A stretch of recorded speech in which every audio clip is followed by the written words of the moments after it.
Hello साथियों, कैसे हो? Welcome back. तो आज हम बात करने वाले हैं मेरे NIACL AO के इंटरव्यू के एक्सपीरियंस के बारे में। तो गाइस, आप सभी को पता है कि NIACL AO का मेंस हो चुका है।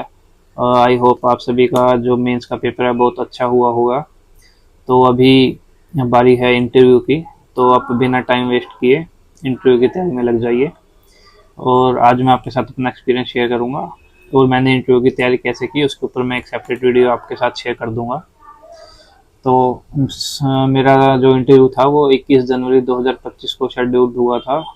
और मेरा इंटरव्यू न्यू दिल्ली में मेट्रोपोलियन होटल है एक, वहाँ पर मेरा इंटरव्यू होना था। सुबह 8:30 बजे का टाइम मेरे इंटरव्यू के लिए था। और मैं सुबह 7:45 पर अपने वेन्यू पर पहुंच जाता हूं। और वहाँ पर मैंने देखा कि जिस होटल में मेरा इंटरव्यू था वो एक 5 स्टार लग्जरी होटल था। तो काफ़ी फॉरेनर्स और काफ़ी रिच पीपल्स वहाँ पर आए हुए थे। तो काफ़ी अच्छा लगा ऐसे जगह जहाँ कब हम कभी हमें काम ही नहीं पड़ा जाने के लिए, वहाँ पर इंटरव्यू देने हम गए। तो सुबह हम पहुँच जाते हैं 7:45 पर। और सबसे पहले हम पहुँचते हैं उस होटल के रिसेप्शन एरिया में।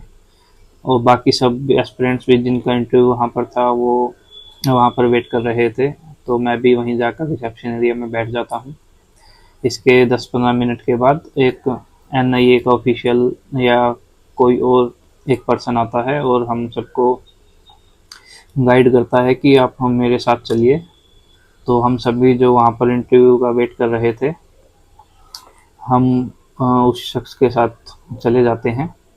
और सिर्फ एस्पिरेंट्स उसके साथ गए थे। जो एस्पिरेंट्स के साथ पेरेंट्स या गार्जियंस आए हुए थे उनको बाहर वेट करने के लिए बोला गया। तो हम सब उनके साथ चले गए। फिर हमें एक हॉल में लेकर जाया गया जहाँ पर सभी NIA के officials different number of desk पर बैठे थे। वो सब डॉक्यूमेंट वेरिफिकेशन के लिए वहाँ पर थे। जैसे ही हम वहाँ पर पहुँचे तो सबसे पहले कुछ टी और स्नैक्स का अरेंजमेंट वहाँ पर था और हमने सबसे पहले स्नैक्स लिए। और उसके बाद हम सबको अपने डॉक्यूमेंट वेरिफिकेशन के लिए बोला गया। और ये एक ऐसे फीफो टाइप चल रहा था। जो पहले आ रहा था उसका डॉक्यूमेंट वेरिफिकेशन पहले हो रहा था और जो बाद में आ रहा था और उनका ऐसे लाइनअप होता जा रहा था। तो हम सब वहाँ पर पहुँचे। हमसे पहले भी बहुत बच्चे वहाँ पर ऑलरेडी वेट कर रहे थे जिनका डॉक्यूमेंट वेरिफिकेशन चल रहा था या हो गया था। ऐसे ही वेट करते हुए हमारी डॉक्यूमेंट वेरिफिकेशन की बारी आई।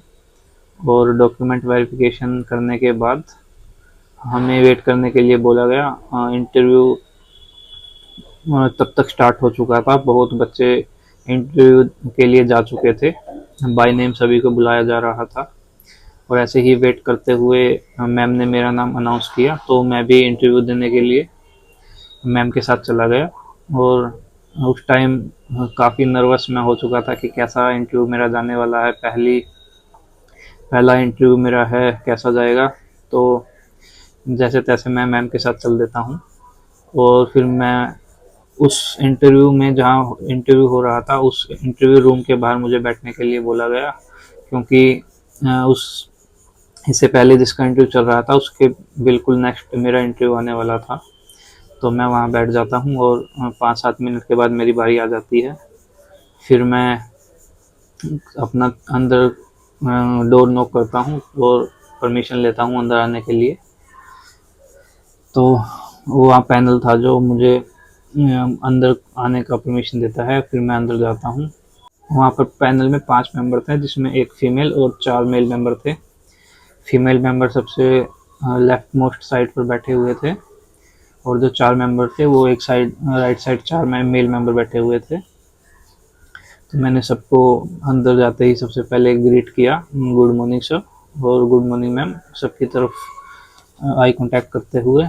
फिर उन्होंने मुझे बैठने के लिए ऑफर किया। फिर उसके बाद मैं सीट पर बैठा। फिर उन्होंने मुझसे क्वेश्चन पूछना स्टार्ट कर दिया। कैसे कैसे क्वेश्चन उन्होंने पूछे वो आपको मैं बता देता हूँ। तो जैसे ही मैं सीट पर बैठा तो एक सर ने मुझसे मेरा इंट्रोडक्शन पूछा कि आप का नाम क्या है, आप कहाँ से हैं और क्या क्या पढ़ाई आपने की हुई है। तो सबसे पहले मैं इंग्लिश में बोल रहा था, लेकिन ज़्यादा कंफर्टेबल मैं नहीं था, तो बीच में मेरी हिंदी लैंग्वेज भी मैं यूज़ करने लगा। लेकिन और इस प्रकार से मेरा जो इंटरव्यू था वो बायलिंगुअल तरीके से मैंने अपना अटेम्प्ट किया आगे का सारा। जहाँ जहाँ मैं कंफर्टेबल इंग्लिश बोल रहा था वहाँ पर मैंने इंग्लिश का यूज़ किया, लेकिन हर जगह मैं इंग्लिश का यूज़ नहीं कर पाया, क्योंकि इंग्लिश बोलना एक थोड़ा डिफ़िकल्ट था मेरे लिए, फर्स्ट टाइम में वो भी। तो बाइलिंगुअल तरीके से मेरा इंटरव्यू चला। उन्होंने मेरा पहले इंट्रोडक्शन लिया, फिर मैंने इंट्रोडक्शन अपना दिया। फिर उन्होंने देखा कि मैं पहले ही वर्किंग हूँ, फिर उन्होंने मुझसे क्वेश्चन पूछा कि यू आर ऑलरेडी वर्किंग, तो आप कहाँ पर काम कर रहे हैं, आप कब से काम कर रहे हैं। तो मैंने बताया सर मैं ESI में एज UDC अभी काम कर रहा हूँ। तो उन्होंने पूछा many people are there from ESIC, तो पूछा कि ऐसा क्यों है कि ESI के बहुत बच्चे यहाँ पर इंटरव्यू के लिए आए हुए हैं। तो मैंने उन्हें बताया कि ESI में थोड़ा आपका प्रमोशन स्लो होता है, और वहाँ पर हम सब क्लरिकल पोस्ट पर हैं जो यहाँ पर इंटरव्यू देने के लिए आए हुए हैं। Then sir asked me that if you are prepared for interview और नॉट। तो मैंने यस में अपना आंसर दिया कि yes sir I am prepared for the interview. तो उन्होंने पूछा क्या आपको कॉन्फिडेंस है, तो मैंने कहा yes sir I am prepared for the interview and I will give my best. तो थोड़ा स्माइल पास करते हुए ऐसा सब वो सभी एक दूसरे की तरफ देखने लगे। फिर उसके बाद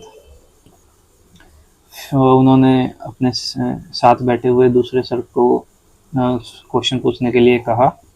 फिर उस जो सर थे उनके साथ वाले, उन्होंने मुझसे पूछा कि आपने ग्रेजुएशन कंप्यूटर साइंस में किया हुआ है। मैंने कहा yes sir I am graduate in BSc with computer science. So उसके बाद उन्हें पूछा कि who is the father of computer. तो मैं इतना नर्वस हो चुका था कि मैं ये इस क्वेश्चन का आंसर भी नहीं दे पाया। कुछ टाइम मैंने लिया, फिर उसके बाद मैंने सर को बोला sorry sir I am not able to recall at this time. तो उन्होंने कहा कोई बात नहीं।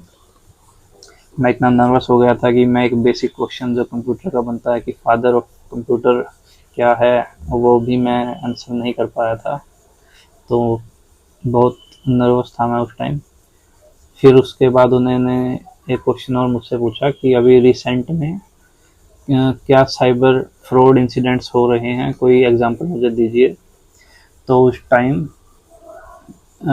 टाइम सबसे जो रिसेंट चल रहा था वो था कौन से वाला, डिजिटल अरेस्ट वाला टॉपिक उस टाइम काफ़ी चल रहा था। और उस टाइम आपकी जो फ़ोन में रिंगटोन भी यही लगी हुई थी, साइबर साइबर अपराधियों से सावधान, ऐसी इंटरव्यू फ़ोन में भी उस टाइम लगी हुई थी।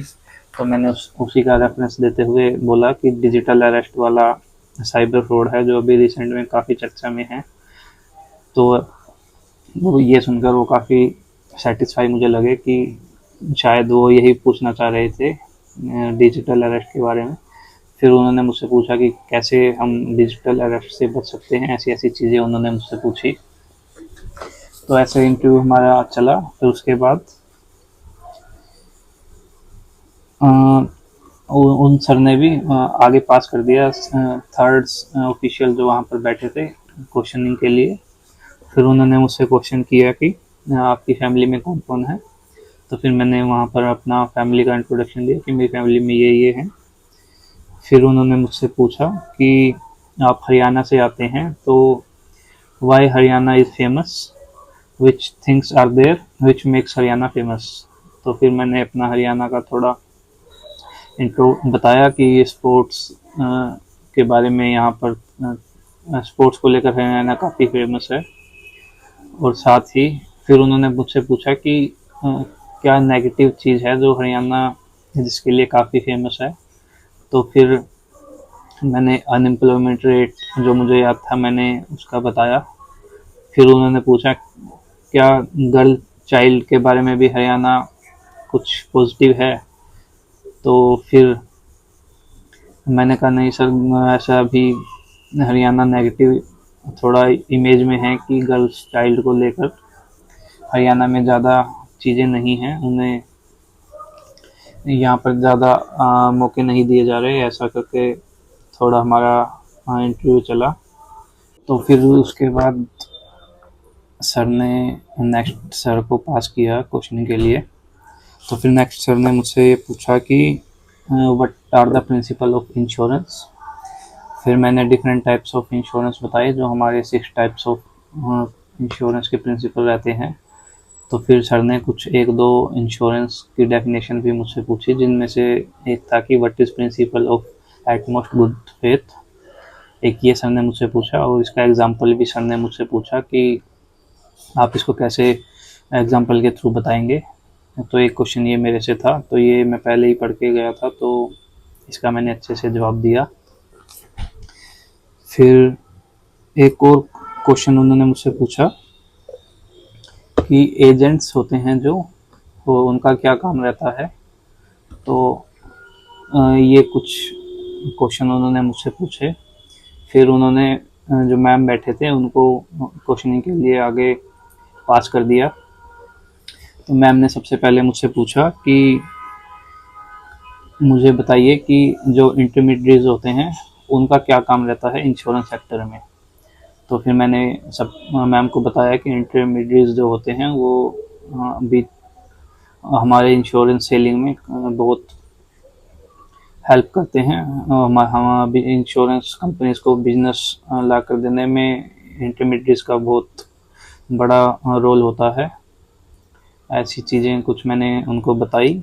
फिर मैम ने पूछा कि कोई एग्जांपल मुझे दीजिए।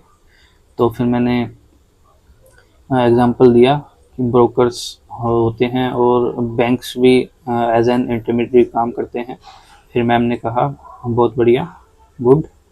फिर मैम ने मुझसे पूछा कि मैम ने मुझसे पूछा कि आपको पता है कि आप इंडिया के किसी भी पार्ट में आपको पोस्टिंग दी जा सकती है, तो क्या आप कंफर्टेबल हैं ऐसी जॉब को लेकर।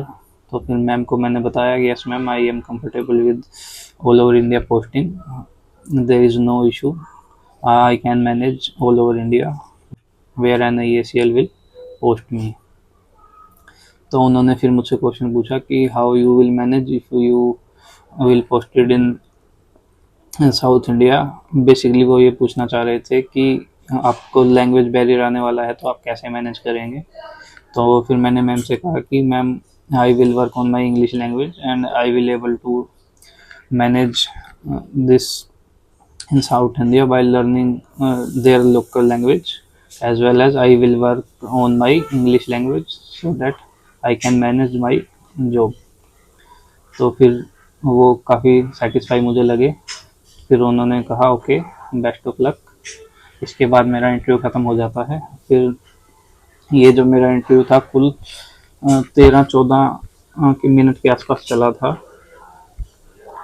और इस इंटरव्यू में शुरुआत में काफ़ी नर्वस था, लेकिन जैसे जैसे इंटरव्यू चलता गया मैं काफ़ी कंफर्टेबल होता रहा। तो 10 में से आई थिंक मैंने खुद को जज किया तो मैं 10 में से खुद को 7.5 नंबर दे पाऊँगा। सही काफ़ी मेरा इंटरव्यू गया था जिस हिसाब से मैंने सोचा था। और ऐसा कुछ मेरा इंटरव्यू था साथियों। तो एक नेक्स्ट वीडियो मैं आपके लिए और लेकर आने वाला हूँ, जिसमें मैं आपको बताने वाला हूँ कि मैंने इंटरव्यू का प्रिपरेशन कैसे किया था सभी सोर्सेज के साथ। और मैंने एक PDF भी बनाया था जिसमें मैंने अपने सभी इंटरव्यूज मैंने देखे थे यूट्यूब पर, और एक लिस्ट ऑफ क्वेश्चंस मैंने बनाई थी, वो भी मैं आपके साथ शेयर कर दूंगा। तो चलिए मिलते हैं नेक्स्ट वीडियो में। Thank you, bye.